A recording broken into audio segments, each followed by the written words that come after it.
ধরনের ঘৃণা এবং প্রতিবাদ মুখর হয়েছে। তোমরা গণতন্ত্রের দাবিদার, বিশ্বের জনগণ তোমাদের বিরুদ্ধে দাঁড়িয়েছে, কিন্তু তোমরা কোন মূল্য দিচ্ছ না, এর কোন লাভ দিচ্ছ না।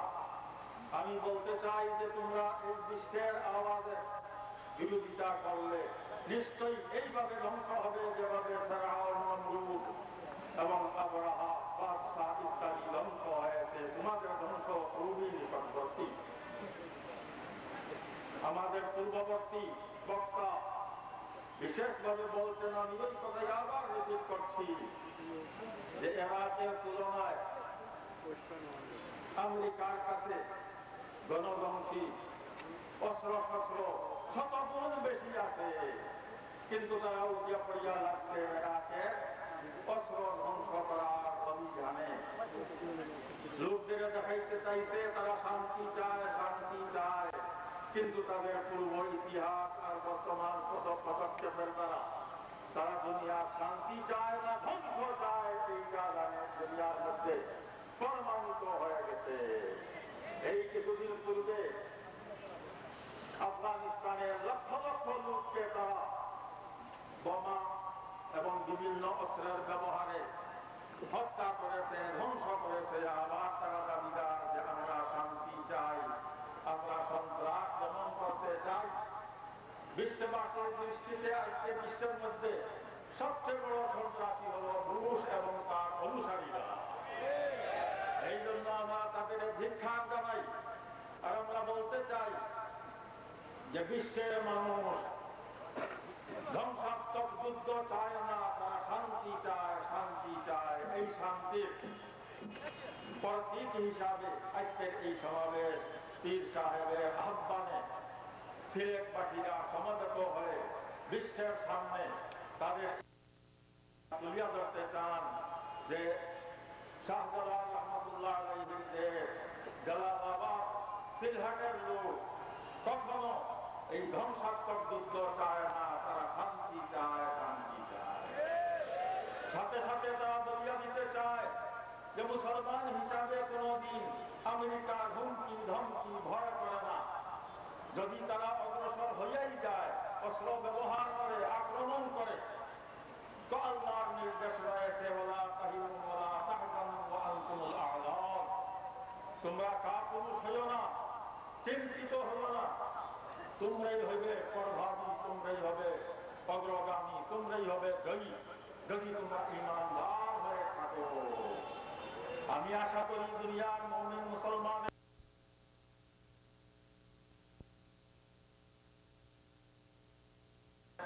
এবং তাদের এই ধ্বংসাত্মক আগ্রাসনকে যে কোনো ভাবে হোক আল্লাহ তাআলা বন্ধ করবেন, করবেন, করবেন।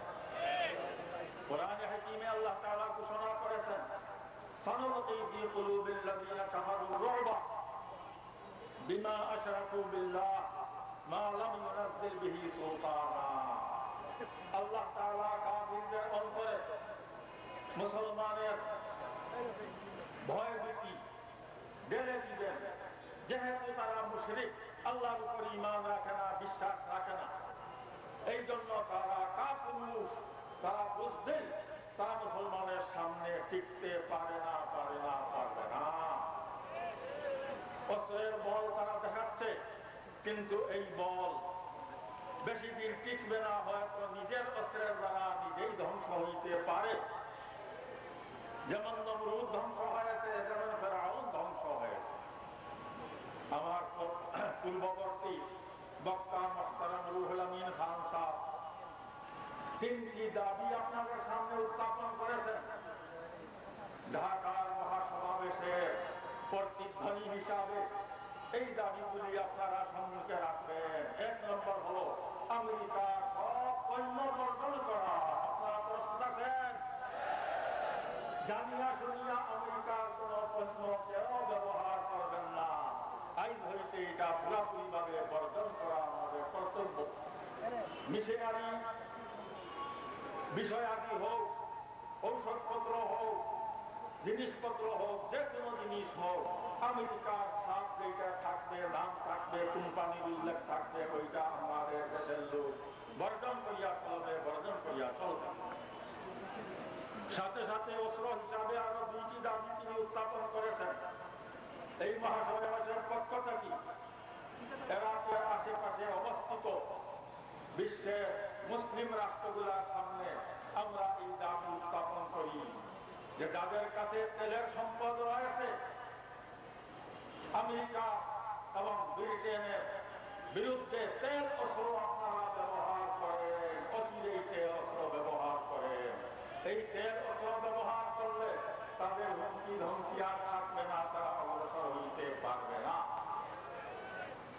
দ্বিতীয় দাবি মুসলিম বিশ্বের রাষ্ট্রনায়কদের কাছে যে কি আপনারাও ইরাকের বিরুদ্ধে যুদ্ধে অবতীর্ণ হইতে চান?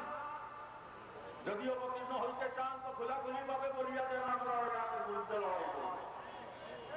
আর যদি চান না তো আপনাদের দেশের ঘাঁটি কেন হবে, ব্রিটেনের ঘাঁটি কেন হবে? এই জন্য আরব দেশ, টার্কি, কুয়েত, আমিরাত, এইসব জায়গায় যেখানে যেখানে বাহরাইন, কাতার, এইসব যেসব এলাকায় আমেরিকায় ঘাঁটি স্থাপন করেছে, আমরা ওই মুসলিম দেশগুলোতে আমি জানাইতেছি যে অচিরেই আপনারা এই ঘাঁটিগুলি প্রত্যাহার করান, প্রত্যাহার করান। আর না হয় ধরিয়া নিব মুসলিম বিশ্ব যে আপনারা মুসলমানের বিরুদ্ধে আমেরিকার সাথে হাতে হাত মিলাইয়া, কাঁধে কাঁধ মিলাইয়া লড়াই করতে অগ্রসর হচ্ছে। অথচ এতে আপনারা নিশ্চয়ই এইটা পছন্দ করবেন না, এইটা আপনাদের জন্য কল্যাণময় হবে না।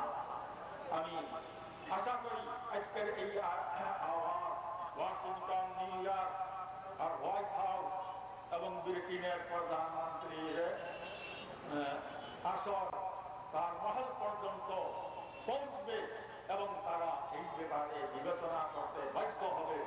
আর আমাদের কর্তব্য হবে ওয়ালা তাহিনুন ওয়ালা তাহজানুন ওয়া আনতুমুল আ'লাউনা ইন কুনতুম মুমিনিন। কি আপনারা আমেরিকারে ভয় করেন? আমেরিকাকে আমরা ভয় করি না, তার দেশ বার করতে আমরা সর্বদা প্রস্তুত আছি।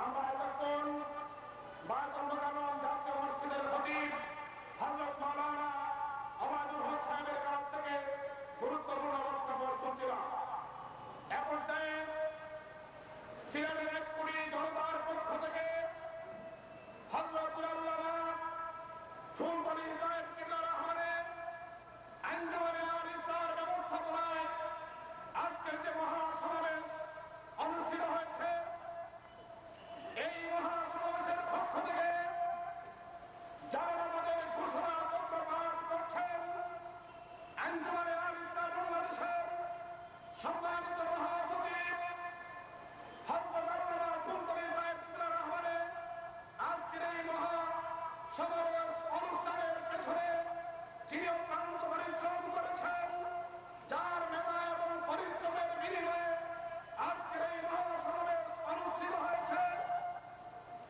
ইসলামী জাগরণের মুখপত্র মাসিক পরিমাণ স্বনামধন্য সম্পাদক উদীয়মান ইসলামী চিন্তাবিদ হযরত আল্লামা ফুলবাড়ী সাহেব কিবলার সুযোগ্য সন্তান,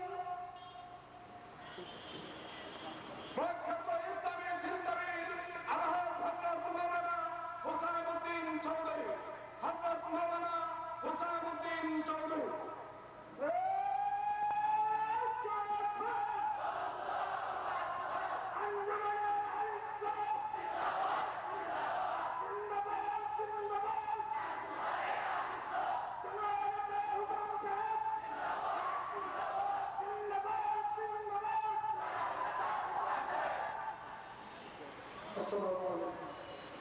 আল্লামা ফুলবাড়ী সাহেব কিবলা আহত সিলেট সরকারি ব্যবস্থা 15 মাস এর মহাসমাবেশের যাওয়ার অগ্রসর যুদ্ধের শান্তি চাই, শান্ত নিরাপত্তা চাই। ইরাকে সম্ভাব্য মার্কিন হামলার প্রতিবাদে আল্লামা কসরি সাহেবুল্লাহ তার জীবনে হাদিসটা বাংলাদেশ কর্তৃক আয়োজিত ছিল সরকারি ময়দানে মহাসমাবেশে বাংলাদেশের আধ্যাত্মিক রাজধানী সিলেটের 1 কোটি মানুষের পক্ষ হতে ঘোষিত হয়েছে জালালাবাদ গুলশান। বিশ্ববিদ্যালয়কে স্তম্ভিত করে সম্পূর্ণ অযৌক্তিক ও অপ্রয়োজনীয়ভাবে মার্কিন প্রেসিডেন্ট বুশ ও তার সহযোগী ব্রিটিশ প্রধানমন্ত্রী টনি ব্লেয়ার ইরাকের উপর হামলা চালানোর গণপ্রস্তুতি সম্পন্ন করা হয়েছে। জাতিসংঘ কর্তৃক প্রেরিত বৈদেশিক দল যেখানে তাদের কার্য পরিচালনা ইরাকের যা সহযোগিতার কথা বারবার সন্তোষ প্রকাশ করেছে, সেখানে জাতিসংঘকে অপেক্ষা করে যুদ্ধবাদ বুশ ও টনি ব্লেয়ার নিত্যপূর্ণ অজুহাতে সৃষ্টি করে ইরাকের ওপর তাদের আগ্রাসন পরিচালনার হুমকি দিয়ে আসছে।